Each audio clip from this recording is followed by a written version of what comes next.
नमस्कार. इयत्ता 12वीमध्ये प्रविष्ट झालेल्या सर्व विद्यार्थ्यांचं मी हार्दिक स्वागत करतो आहे.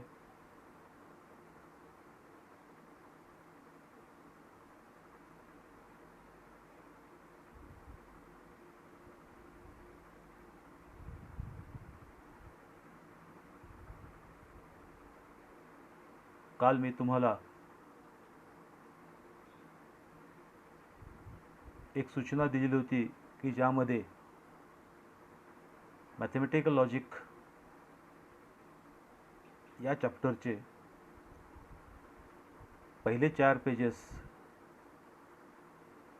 किंवा पहिले 4 पेजेसचं चांगल्या पद्धतीनं वाचन करायचं आहे आणि वाचन केल्यानंतर त्या चार पेजेसमध्ये ज्या काही व्याख्या असतील, ज्या काही संकल्पना असतील किंवा जे काही एक्झाम्पल्स असतील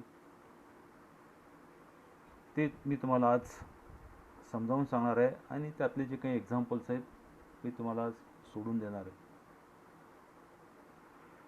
मॅथमॅटिकल लॉजिक हा पेपर फर्स्टमधला पहिला चॅप्टर. हा चॅप्टर पाठीमागच्या जुन्या अभ्यासक्रमात देखील याचा समावेश होता की जो वार्षिक परीक्षेमध्ये 8 मार्कासाठी हा विचारला जात होता. पण आता सध्या पुस्तकं उपलब्ध नसल्याकारणाने बालभारतीने आपणाला PDF स्वरूपामध्ये पुस्तक उपलब्ध करून दिलेलं आहे आणि त्यामुळे प्रत्येक चॅप्टर वाईज वेटेज त्यामध्ये आपणाला मेन्शन केलेलं नाही आहे. पण साधारणतः हा चॅप्टर आपल्या वार्षिक परीक्षेसाठी 6 ते 8 मार्कासाठी राहील असं मला वाटतं. मॅथमॅटिकल लॉजिक हा पेपर फर्स्टमधला सगळ्यात सोपा चॅप्टर की ज्यामध्ये कुठले न्यूमरिकल कॅल्क्युलेशन नाही आहेत, म्हणजेच बेरीज नाही, वजाबाकी नाही, गुणाकार नाही किंवा भागाकारी नाही आहे. आणि नेमकं या चॅप्टरमध्ये आहे तरी काय? या चॅप्टरमध्ये जे काही एक्झाम्पल्स आहेत किंवा ज्या काही संकल्पना आहेत ते सर्व एक्झाम्पल्स किंवा संकल्पना फक्त 2 अल्फाबेटवरती डिपेंड आहेत किंवा त्या 2 अल्फाबेटचा यूज करून आपणाला या चॅप्टरमध्ये जे काही एक्झाम्पल्स आहेत ते एक्झाम्पल्स आपल्याला काय सॉल्व करायचे. आणि यामधील एक्झाम्पल सॉल्व करण्यासाठी आपला इंग्रजी विषय जर परफेक्ट असेल तर त्याची आपल्याला खूप काही मदत होणार आहे.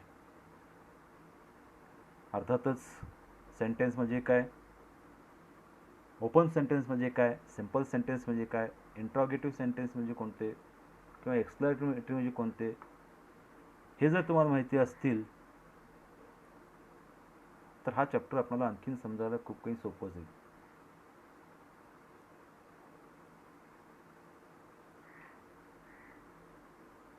या चॅप्टरवरती साधारणतः जवळपास 13 ते 14 प्रकारचे उदाहरणं वार्षिक परीक्षेमध्ये आपल्याला विचारले जातात आणि त्या प्रत्येक उदाहरणामध्ये आपल्याला या 2 अल्फाबेटचाच उपयोग करायचा आहे. ते 2 अल्फाबेट म्हणजेच T आणि F. T stands for true and F stands for false.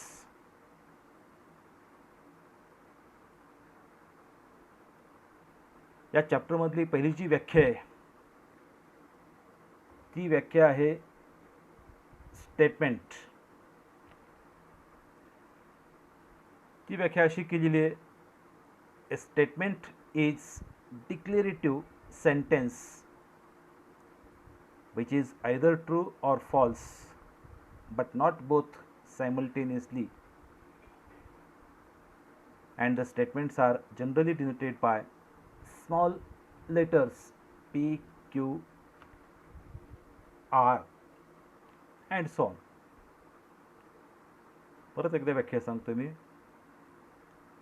A statement is a declarative sentence which is either true or false but not both simultaneously, and the statements are generally denoted by small letters P, Q, R and so on. थोडक्यात सांगायचं झालं तर अशा सेंटेन्सना आपल्याला statement म्हणता येईल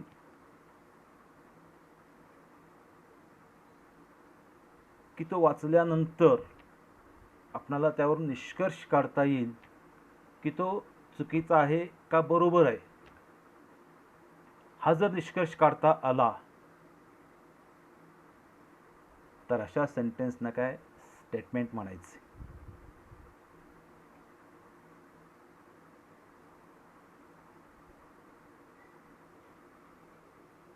यातली दुसरी व्याख्या आहे truth value of statement.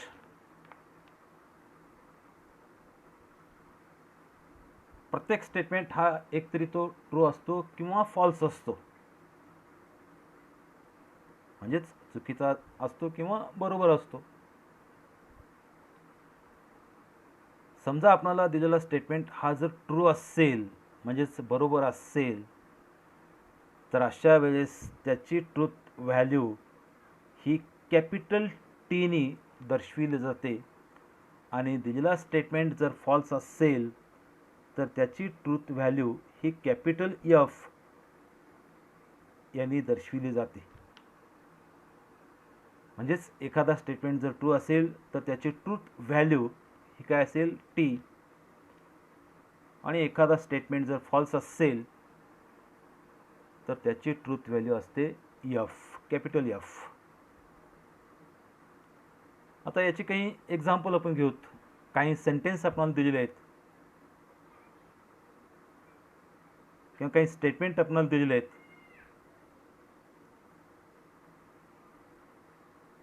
Sentence दिला असेल तर तो स्टेटमेंट आहे का, स्टेटमेंट दिला असेल तर त्याची ट्रूथ व्हॅल्यू काय, याची काही एक्झाम्पल आपल्याला काय पुस्तकात सॉल्व करून दिले आहेत ते आपण एक्झाम्पल घेऊत. पहिल्यांदा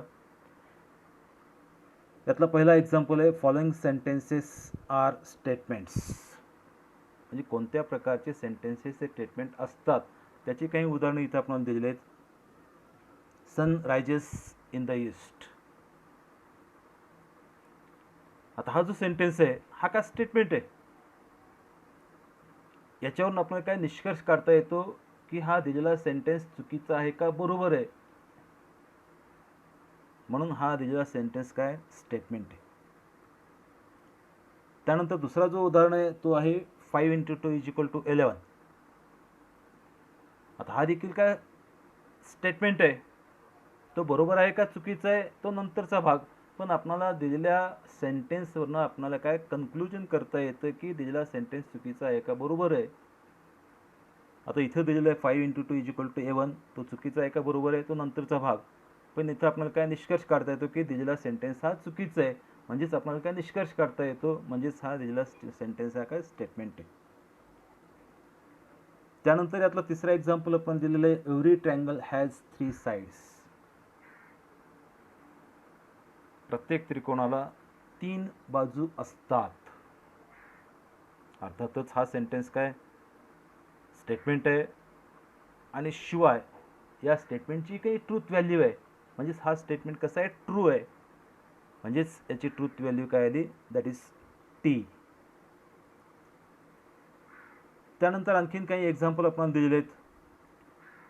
Mumbai is the capital of Maharashtra. हा देखील सेंटेन्स स्टेटमेंट आहे. या सेंटेन्सवरून आपल्याला काही कन्क्लुजन करता येतो चुकीचा आहे का बरोबर आहे, म्हणजेच हा सेंटेन्स देखील काय स्टेटमेंट आहे. याच पद्धतीनं खाली दिलेले देखील 2 सेंटेन्सेस हे का स्टेटमेंट आहेत. ते म्हणजे every quadrilateral triangle is an equiangular triangle, आणि दुसरा दिलेला आहे a natural number is an integer. म्हणजेच हे सर्व दिलेले सेंटेन्सेस हे काय स्टेटमेंट आहेत. त्यानंतर यातला दुसरा जो एक्झाम्पल आहे following sentences are not statements. म्हणजे खाली दिलेले जे काही सेंटेन्स आहेत ते स्टेटमेंट नाही आहेत. आता हे सेंटेन्स कोणते ते आपण बघूत. Please give me your pen. आता हा जो पहिला एक्झाम्पल आहे तो कुठला आहे, कमांड. तिथे काय विनंती केलेली आहे, please give me your pen. असे जे सेंटेन्स आहेत की ज्यामध्ये कमांड आहे, मग आज्ञा असेल किंवा विनंती असेल, किंवा असे जे काही सेंटेन्सेस आहेत की जे इंट्रॉगेटिव्ह आहेत, म्हणजेच प्रश्नार्थक आहेत किंवा उद्गारवाचक आहेत, एक्सक्लामेटरी आहे म्हणजेच एक्सक्लामेटरी, किंवा जे सिंपल सेंटेन्स आहेत, साधा वाक्य, किंवा जे ओपन सेंटेन्स आहेत, all these are not statements. म्हणजे कोणते कोणते सेंटेन्स हे स्टेटमेंट नाही आहेत की जे इंट्रॉगेटिव्ह आहेत, की जे एक्सक्लामेटरी आहेत, जे कमांड सेंटेन्स आहेत,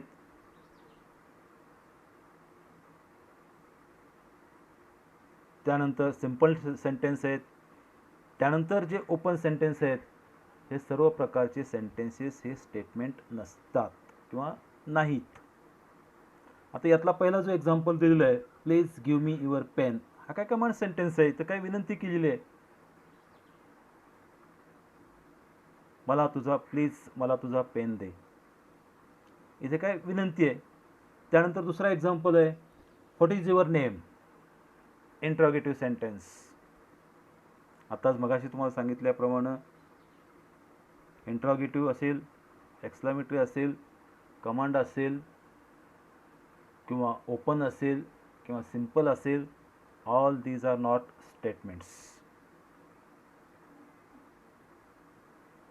त्यानंतर तिसरा जो एक्झाम्पल दिलेला आहे, what a beautiful place it is, उद्गारवाचक. अर्थातच हा सेंटेन्स काय स्टेटमेंट नाही आहे. त्यानंतर चौथा दिलेला आहे, हाऊ आर यू, कसा आहेस, तू कसा आहेस, इंट्रॉगेटिव्ह. म्हणजेच हा देखील काय स्टेटमेंट नाही आहे.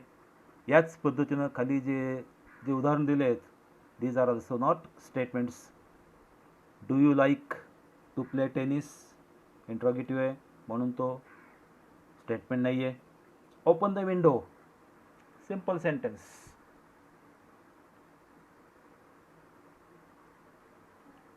त्यामुळे हाही स्टेटमेंट नाही आहे. Let us go for tea, आणि चौथा दिलेला आहे, सिट डाऊन. हे सर्व सेंटेन्सेस स्टेटमेंट नाही आहेत. इथे तुम्हाला सूचना दिली आहे, इंट्रॉगेटिव्ह असेल, एक्सक्लामेटरी असेल, कमांड असेल, ऑर्डर असेल, रिक्वेस्ट असेल, suggestion, all these are not statements. ठीक आहे. म्हणजे स्टेटमेंट कोणते सेंटेन्स असतात की ज्यावरून आपल्याला निष्कर्ष काढता येतो की दिलेला सेंटेन्स हा चुकीचा आहे किंवा बरोबर आहे. जर निष्कर्ष काढता येत असेल तर अशा वेळेस ते सेंटेन्स हे काय स्टेटमेंट असतात. आणि त्यानंतर interrogative, exclamatory, command, request, order, open, all are not statements.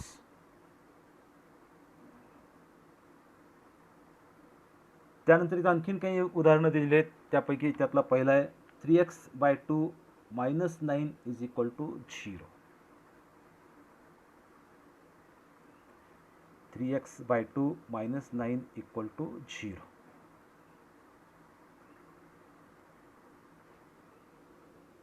त्यानंतर दुसरा दिलेला आहे, ही इज टॉल. तिसरा दिलेला आहे, mathematics is an interesting subject, it is black in colour. तर यातला आपण पहिला कन्सिडर करू, 3x/2 - 9 = 0.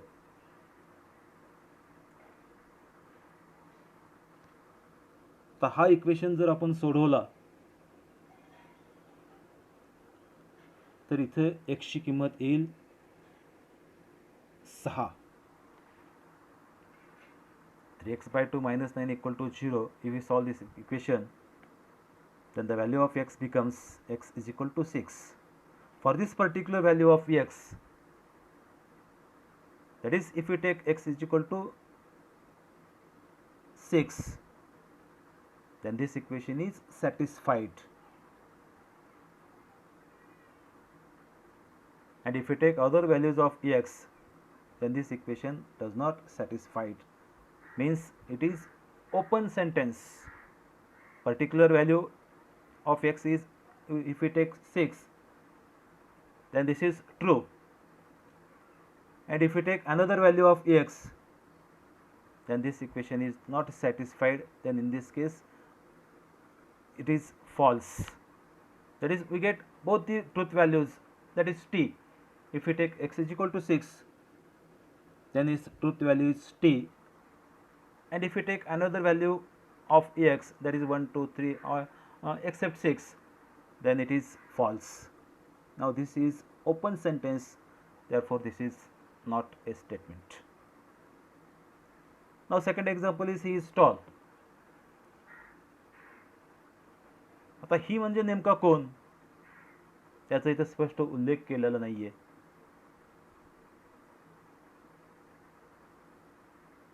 त्यामुळं हा दुसरा सेंटेन्स देखील काय स्टेटमेंट नाहीये. त्यानंतर तिसरा जो दिलेला आहे, mathematics is an interesting subject. आता कोणासाठी हा इंटरेस्टिंग आहे, प्रत्येकासाठी इंटरेस्टिंग आहे का, याला काही अपवाद देखील असू शकतात. काही जणांना आवडतो, काही जणांना आवडत नाही. म्हणजे इथं दोन्ही पॉसिबिलिटी आहेत. पर्टिक्युलर व्यक्ती, आपण इंटरेस्टेड व्यक्ती असेल तर त्यावेळेस हा स्टेटमेंट आहे. पण इथं पर्टिक्युलर व्यक्ती आपण घेतलेलं नाही आहे. फक्त इथं काय, mathematics is an interesting subject, therefore this sentence is also not a statement. आणि चौथा जो दिलेला आहे, it is black in colour. It is black in colour.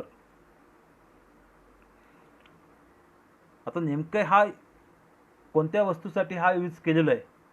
It म्हणजे कोण, ती वस्तू ब्लॅक आहे का अदर कलरची आहे. ब्लॅक असेल तर ठीक आहे.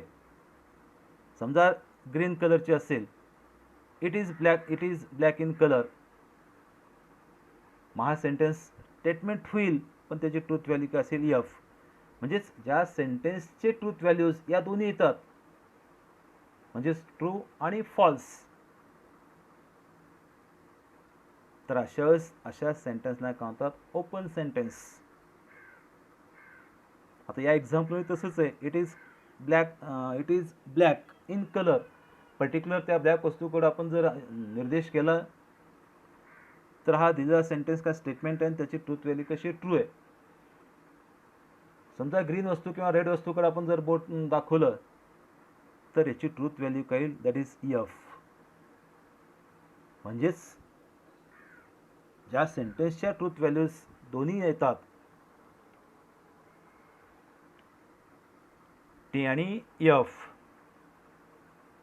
अशा सेंटेन्सला स्टेटमेंट म्हणता येत नाही. कारण का, आपण स्टेटमेंटची व्याख्या काय केलेली आहे, a declarative sentence which is either true or false but not both simultaneously. therefore this is also not a statement.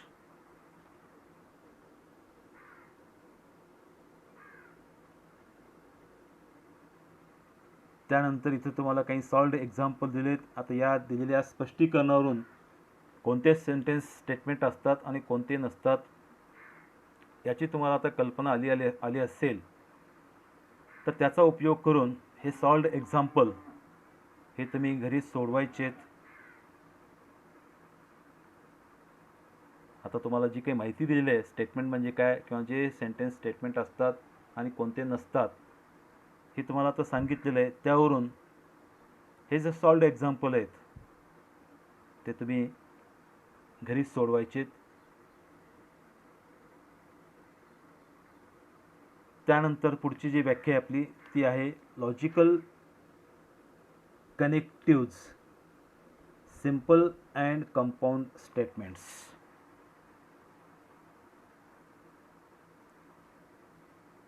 आता इथे त्याची व्याख्या केलेली आहे.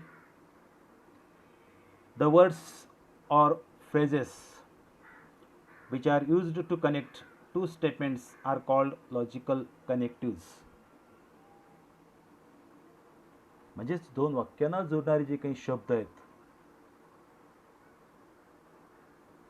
तो अँड असेल, ऑर असेल, बट असेल, इफ दॅन असेल, किंवा इफ अँड ओनली इफ असेल, किंवा नॉट असेल, all these are called logical connectives. हे सर्व शब्द काय करतात, दोन वाक्यांना जोडतात, म्हणून यांना काय म्हणतात, लॉजिकल कनेक्टिव्ज. आता कंपाऊंड स्टेटमेंट, पुढची जी व्याख्या आपली ती कोणती, सिंपल अँड कंपाऊंड स्टेटमेंट.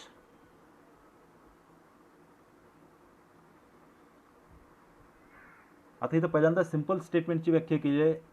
ती व्याख्या अशी आहे, a statement which cannot be split further into two or more statements is called a simple statement. म्हणजे जे वाक्य परत आपल्याला स्प्लिट म्हणजे त्याची फोड करता येत नाही, दोन किंवा तीन स्टेटमेंटमध्ये, अशा स्टेटमेंटला काय म्हणायचं आहे, सिंपल स्टेटमेंट.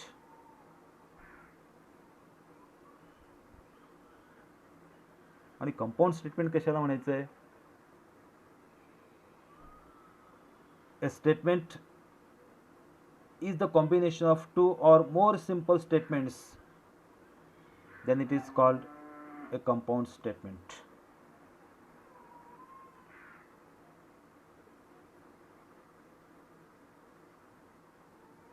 किंवा जी दोन सिंपल सेंटेन्स आहेत, सिंपल स्टेटमेंट आहेत, आणि ते दोन्ही सिंपल स्टेटमेंट एखाद्या लॉजिकल कनेक्टिव्हने कनेक्ट झाले असतील, तर अशा वाक्याला काय म्हणायचं आहे, कंपाऊंड. कंपाऊंड म्हणजे काय, संयुक्त, संयुक्त वाक्य. For example, 3 is a prime number and 4 is an even number. आता या उदाहरणामध्ये दोन सिंपल सेंटेन्स आहेत.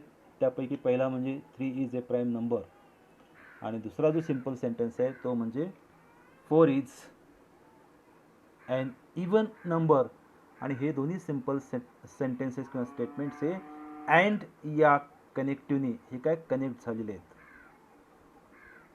मग आता आपण मगाशी केलेल्या व्याख्येनुसार जर एखाद्या व्याख्येमध्ये किंवा एखाद्या वाक्यामध्ये लॉजिकल कनेक्टिव्ह एक किंवा एकापेक्षा जास्त लॉजिकल कनेक्टिव्ह जर असतील, तर अशा वाक्यांना आपण काय म्हणलं आहे, कंपाऊंड स्टेटमेंट. तसं इथं या वाक्यामध्ये म्हणजेच 3 is a prime number and 4 is an even number. Now these two simple sentences, that is 3 is a prime number, 4 is an even number, these are connected by the word and. Therefore this is a compound statement. त्यानंतर यामध्ये दुसरं आणखीन एक उदाहरण दिलेलं आहे, 3 and 5 are twin primes.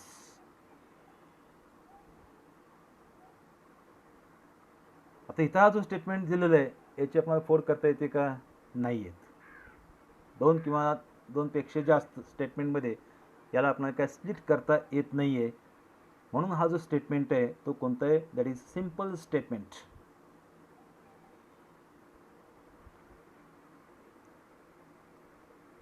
त्यानंतर पुढचा जो बीट आहे किंवा पुढची जी व्याख्या आहे ती म्हणजे कोणता, कंजंक्शन.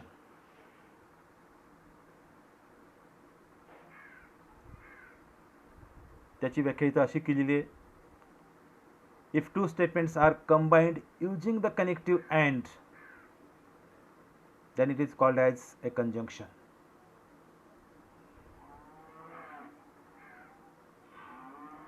कुठलेही दोन स्टेटमेंट्स जर अँड या लॉजिकल कनेक्टिव्हने जर जोडले गेले असतील, तर अशा स्टेटमेंटला काय म्हणायचं आहे, conjunction. If two statements are combined using the connective and, then it is called as a conjunction.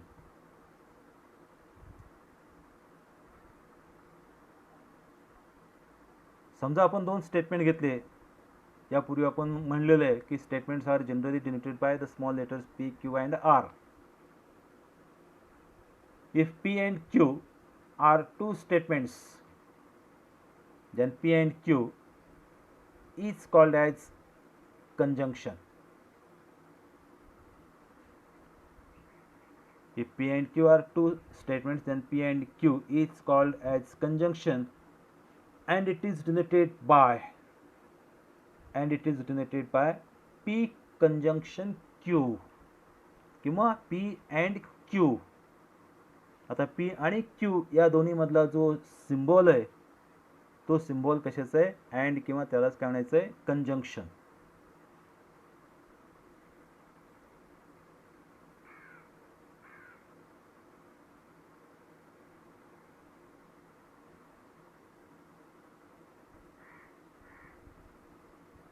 And it is read as P conjunction Q or P and Q.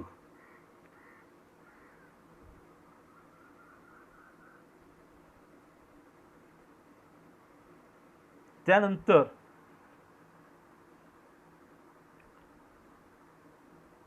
P conjunction Q किंवा P and Q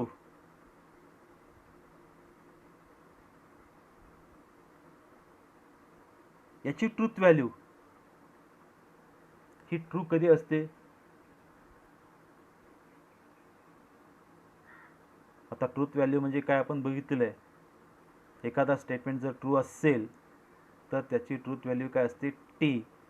आणि एखादा statement जर false असेल तर त्याची truth value असते F. P and Q किंवा P conjunction Q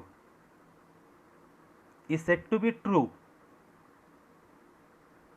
if and only if both P and Q are true. म्हणजेच P and Q किंवा P conjunction Q याची ट्रूथ व्हॅल्यू ही टी केव्हा असते? ज्यावेळेस दोन्ही P आणि Q हे ट्रू असतात किंवा ज्यावेळेस दोन्ही P आणि Qच्या ट्रूथ व्हॅल्यूज या ट्रू असतात. ज्यावेळेस आपल्याला एक स्टेटमेंट दिलेला असतो, उदाहरणार्थ समजा Mumbai is capital of India. समजा आपल्याला हा स्टेटमेंट दिलेला आहे, Mumbai is capital of India. आता एकतरी हा स्टेटमेंट ट्रू असेल किंवा फॉल्स असेल.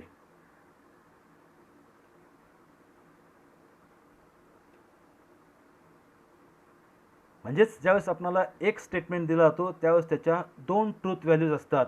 म्हणजेच एक तर तो ट्रू म्हणजेच T आणि दुसरा फॉल्स म्हणजेच F. That is, if you are given one statement, then it has two truth values, that is T or F, T and F. इथं आपल्याला दोन स्टेटमेंट दिलेले आहेत, P आणि Q. अर्थातच यांच्या ज्या ट्रूथ व्हॅल्यूज येणार आहेत त्या किती? That is 2 square. 2 स्क्वेअर म्हणजेच किती? 4. एक स्टेटमेंट दिला असेल तर 2⁻1 म्हणजेच 2. दोन स्टेटमेंट आपल्याला दिले असतील तर 2 स्क्वेअर म्हणजेच 4 आणि 3 स्टेटमेंट दिले असतील तर 2 क्यूब म्हणजेच 8.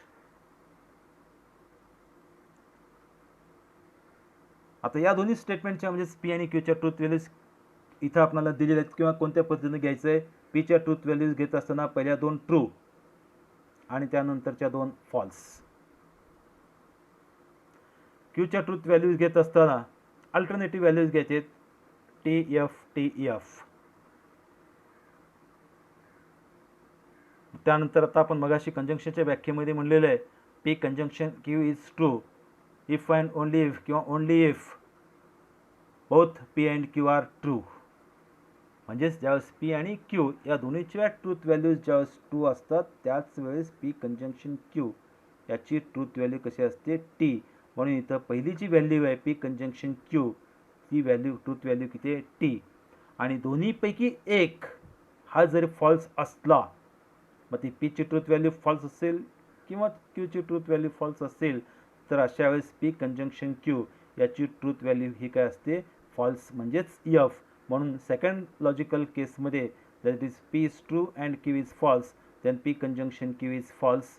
त्यानंतर थर्ड केसमध्ये P false Q true, then P conjunction Q is false, and last finally in fourth case if both P and Q are false then P conjunction Q are false. Therefore the truth values of P conjunction Q, that is P and Q, are T, F, F, F.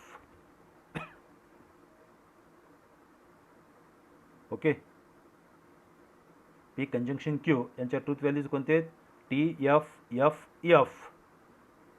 ज्यावेळेस दोन्ही P आणि क्यूच्या truth values T असतील त्याच P conjunction Q याची truth value T आहे, आणि दोन्हीपैकी एक म्हणजेच पी किंवा क्यू दोन्हीपैकी एक याची ट्रूथ व्हॅल्यू जर फॉल्स असेल तर अशा वेळेस पी कंजंक्शन क्यू याची ट्रूथ व्हॅल्यू काय, फॉल्स किंवा एफ.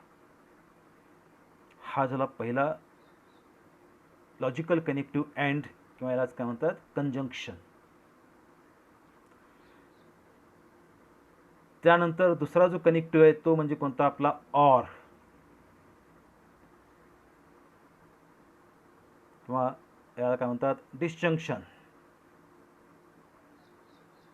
जसं कंजंक्शनची आपली आपण व्याख्या केली होती त्याच पद्धतीनं डिस्जंक्शन याची तर आपण व्याख्या करायची आहे. ती व्याख्या अशी आहे, if two statements are combined by using the logical connective OR then it is called as a disjunction.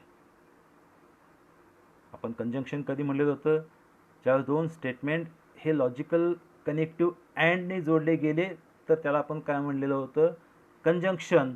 तर या डिस्जंक्शनमध्ये काय म्हणलेलं आहे, if two statements are combined किंवा are connected by using logical connective OR then such a statement are called disjunction.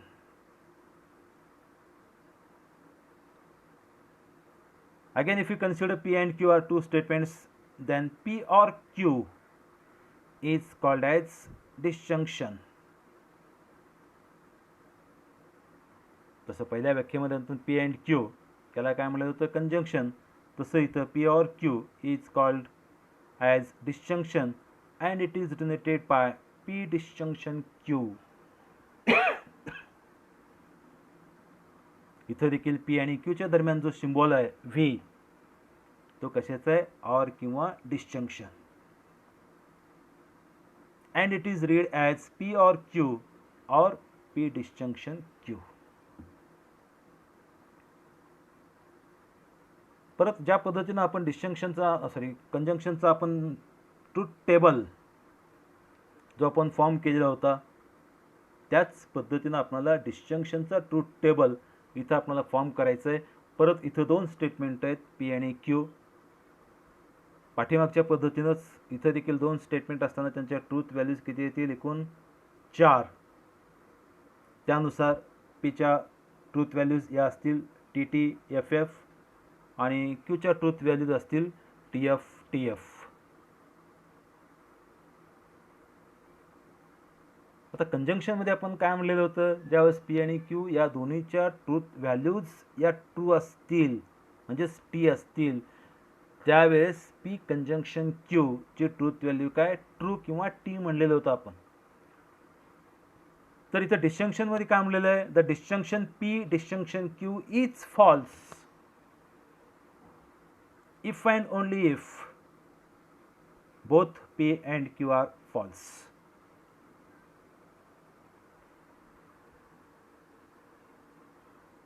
येतं लक्षात, P disjunction क्यूच्या truth values.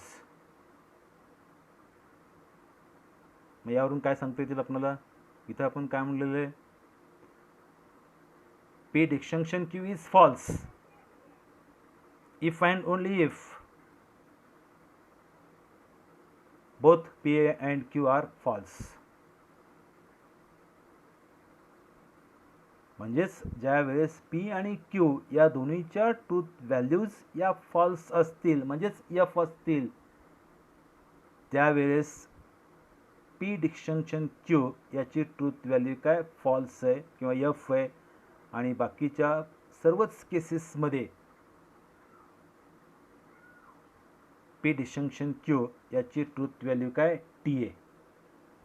आता पहिली लॉजिकल पॉसिबल केस कोणती आहे, पी टी आणि क्यू टी, त्यावेळेस पी डिस्जंक्शन क्यू टी. त्यानंतर सेकंड लॉजिकल पॉसिबल केस कोणती आहे, P true Q false, then P disjunction Q is T. त्यानंतर P false Q true, then P disjunction Q is T. त्यानंतर both P and Q are false, then P disjunction Q is false. Therefore, truth values of P disjunction Q are T, T, T, F. हा झाला आपला दुसरा truth table म्हणजेच disjunction. या पूर्वीच्या टेबलमध्ये आपण कंजंक्शनच्या ट्रूथ व्हॅल्यूज काढलेल्या होत्या आणि त्या ट्रूथ व्हॅल्यूज कोणत्या होत्या, T, F, F, F, F. आणि या डिस्जंक्शनच्या ज्या काही ट्रूथ व्हॅल्यूज आहेत त्या आहेत टी, टी, टी आणि एफ.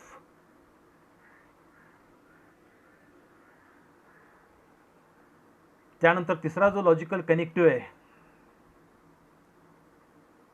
तो आहे इफ दॅन किंवा यालाच म्हणतात कंडिशनल किंवा implication.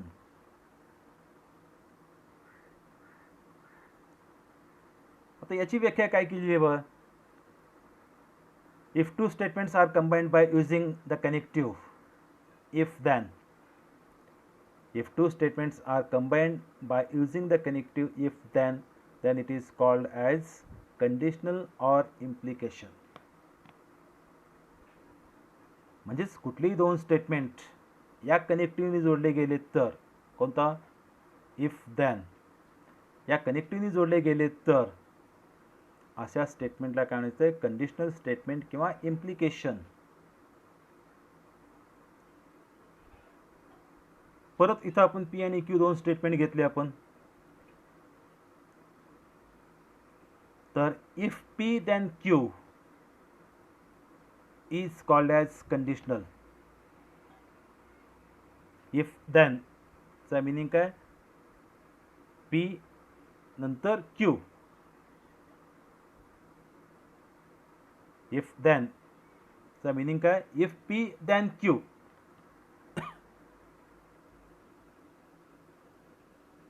Is called as conditional and it is denoted by P conditional Q. Arrow करायचं आहे, ज्या दोन्हीच्या दरम्यान जो ॲरो आहे तो कोणत्या कशाचा आहे, कंडिशनल किंवा इम्प्लिकेशन.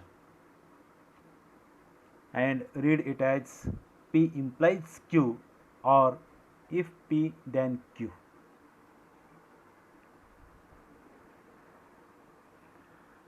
तर ज्या पद्धतीनं पाठीमागे आपण दोन्ही कनेक्टिव्हचे आपण ट्रूथ टेबल फॉर्म केलेले होते किंवा ट्रूथ टेबल तयार केले होते, याच पद्धतीनं इथं आपल्याला या कंडिशनल किंवा इम्प्लिकेशन याचा देखील काय ट्रूथ टेबल फॉर्म करायचं आहे. इथं देखील आपण दोन स्टेटमेंट घेतले आहेत, पी आणि क्यू, ज्यांच्या ट्रूथ व्हॅल्यूज आहेत, पीच्या ट्रूथ व्हॅल्यूज आहेत टी, टी, एफ, एफ.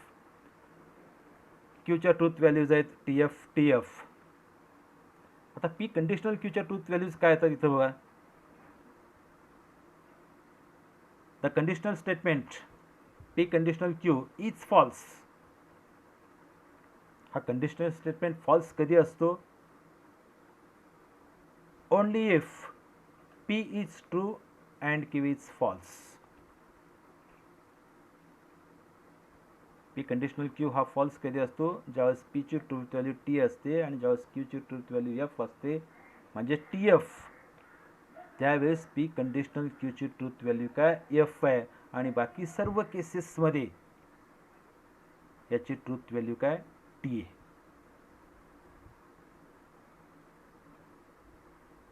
म्हणजेच पी कंडिशनल क्यू किंवा पी इम्प्लिकेशन क्यू याच्या ट्रूथ व्हॅल्यूज काय झाल्या टी, एफ, टी, टी. आता यामध्ये जो पी आहे, P is called hypothesis or एंटेसेडेंट. म्हणजे पहिला जो स्टेटमेंट आहे P, it is called hypothesis or antecedent and Q is called conclusion or consequence. In the conditional statement P conditional Q, P is called hypothesis or antecedent and Q is called conclusion or consequence.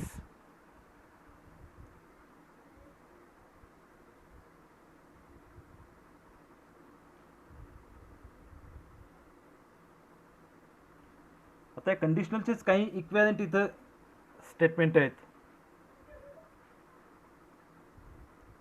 त्यापैकी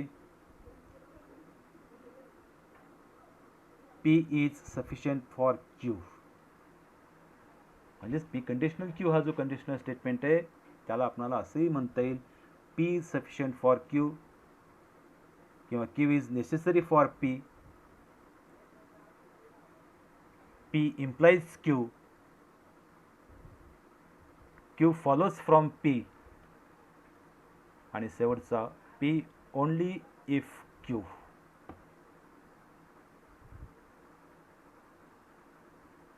तर हा झाला आपला तिसरा truth table कंडिशनलचा. त्यानंतर fourth आहे तो म्हणजे बाय कंडिशनल किंवा double implication.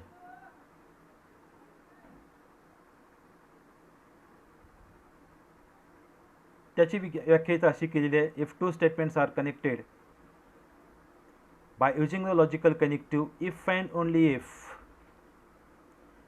two statements are combined or connected by using the logical connective if and only if,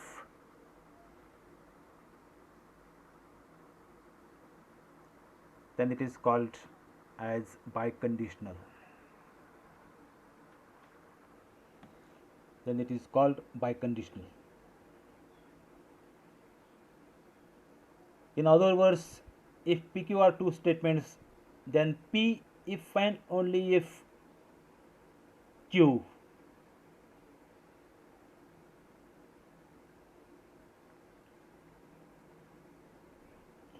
and it is denoted by P biconditional.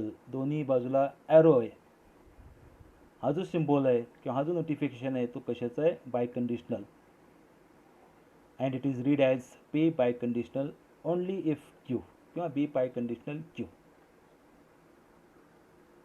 ज्या पद्धतीनं आपण वरचे 3 टेबल आपण फॉर्म केले त्याच पद्धतीनं हा चौथा टेबल आपण फॉर्म करायचा आहे. इथे देखील आपल्याला P आणि Q हे दोन स्टेटमेंट आपण घेतलेले आहेत. ज्यावेळेस दोन स्टेटमेंट असतील त्यावेळेस त्यांच्या ट्रूथ व्हॅल्यूज या 4 असतील. त्या पद्धतीनं किंवा त्यानुसार Pच्या ट्रूथ व्हॅल्यूज TT FF, Qच्या ट्रूथ व्हॅल्यूज TF TF. आता इथं काय म्हणलेलं आहे बघा, biconditional statement is true. Biconditional statement is true if both P and Q have same truth values. Biconditional statement is true if both the statements P and Q has same truth values. म्हणजेच P आणि Q या दोन्ही स्टेटमेंटच्या truth values या जर सारख्या असतील, आता सारख्या म्हणजे कशा, P T Q T, त्यावेळेस P बायकंडिशनल Qची ट्रूथ व्हॅल्यू काय असेल T. त्यानंतर P F Q F म्हणून P बायकंडिशनल Qची ट्रूथ व्हॅल्यूज काय असेल, दॅट इज T. आणि दोन्हीच्या ट्रूथ व्हॅल्यूज जर वेगवेगळ्या असतील, सारख्या असतील तर T आणि वेगवेगळ्या असतील तर F. म्हणून P बायकंडिशनल Q याच्या ट्रूथ व्हॅल्यूज या काय असतील, T F F T. हा झाला आपला चौथा टेबल. त्यानंतर पाचवा जो आहे, negation of a statement. Negation of a statement.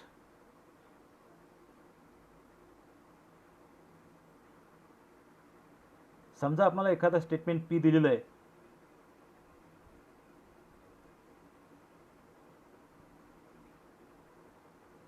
आणि समजा तो स्टेटमेंट जर ट्रू असेल तर त्याचा जो काही निगेशन आहे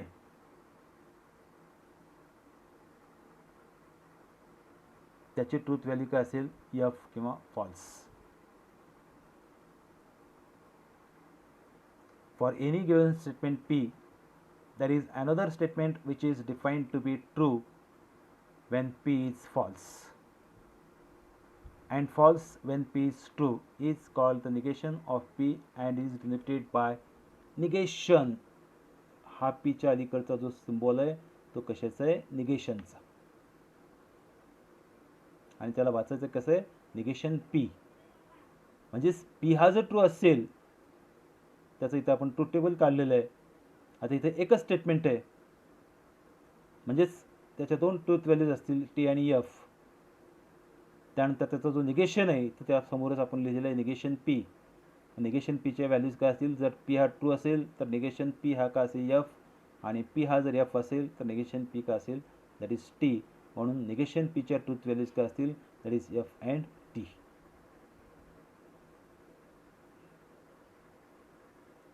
त्यानंतर इथं आणखीन आपण नियम तयार करता येईल, जसं आपण minus into minus that is equal two plus. तसं इथं निगेशन ऑफ निगेशन, एखाद्या स्टेटमेंटचा निगेशन घेतला आणि परत त्या निगेशनचा आपण जर परत एकदा निगेशन घेतला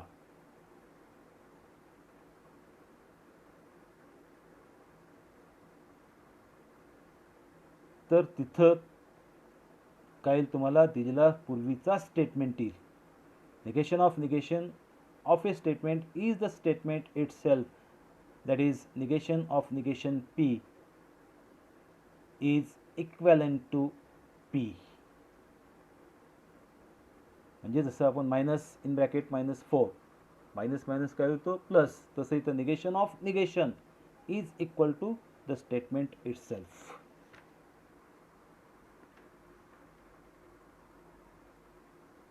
तर विद्यार्थी मित्रांनो, इथं आपण हे 4-5 टेबल घेतलेले आहेत आणि या 5 टेबलची जी काही भूमिका आहे किंवा जो काही रोल आहे या चॅप्टरमध्ये का अतिशय महत्त्वाचं आहे. जोपर्यंत तुम्हाला या 5 टेबलमधल्या ट्रूथ व्हॅल्यूज, म्हणजेच कंजंक्शनच्या ट्रूथ व्हॅल्यूज कोणते आहेत, टी एफ एफ एफ. डिस्जंक्शनच्या ट्रूथ व्हॅल्यूज कोणते आहेत, टी टी टी एफ. कंडिशनलच्या ट्रूथ व्हॅल्यूज कुठले आहेत, टी एफ टी टी. बायकंडिशनलच्या ट्रूथ व्हॅल्यूज कोणते आहेत, टी एफ एफ टी. आणि निगेशनच्या ट्रूथ व्हॅल्यूज, पी हा जर ट्रू असेल तर निगेशन पी फॉल्स, आणि पी हा जर फॉल्स असेल तर निगेशन पी ट्रू. हे 5ही टेबल किंवा 5ही ट्रूथ व्हॅल्यूज हे जोपर्यंत तुम्हाला पाठ होणार नाहीत किंवा लक्षात राहणार नाही तोपर्यंत तुम्हाला यापुढचे कोणतेच एक्झाम्पल काय तुम्हाला सॉल्व करता येणार नाही. म्हणजे यापुढील सर्व जे काही एक्झाम्पल्स आहेत या 5 टेबलवरती हे सर्व काय डिपेंड आहेत. म्हणून आज इथंच या 4 पेजेसचं आपण काय डिस्क्रिप्शन किंवा याचं जे काही यामध्ये ज्या काही डेफिनेशन्स असतील किंवा जे काही टेबल्स असतील हे तुम्हाला समजावून सांगितलेले. होप की तुम्हाला सर्व काही समजलेलं असेल. या उपरोक्ती आपल्याला जर कुठली काही शंका असेल तर आपण कधीही काल दिलेल्या सूचनेप्रमाणे माझ्या व्हॉट्सअप नंबरवरती तुम्ही मला कॉल करू शकता किंवा माझ्या पर्सनल व्हॉट्सअप नंबरवरती तुमची शंका व्यक्त करू शकता.